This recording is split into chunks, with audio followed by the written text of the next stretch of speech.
তেলাওয়াতে কালামে বারি তাআলা ও তার সহজ সরল বাংলা অনুবাদ। সূরা আল ফাতিহা। أعوذ بالله من الشيطان الرجيم.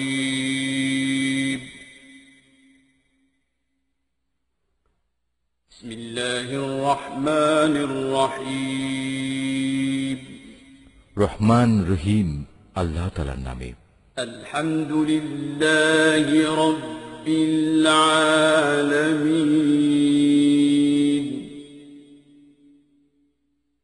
الرحمن الرحيم.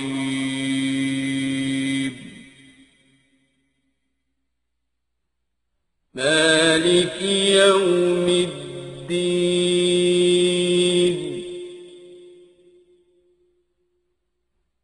إياك نعبد وإياك نستعين.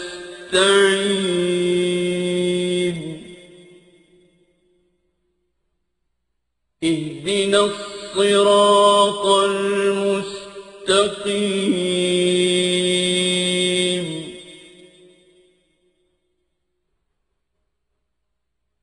صراط الذين أنعمت عليهم غير المغضوب عليهم ولا الضالين.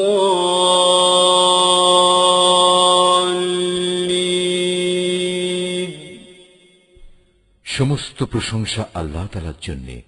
তিনি সৃষ্টিকুলের মালিক। তিনি পরম দয়ালু, অতি মেহেরবান। তিনি বিচার দিনের মালিক।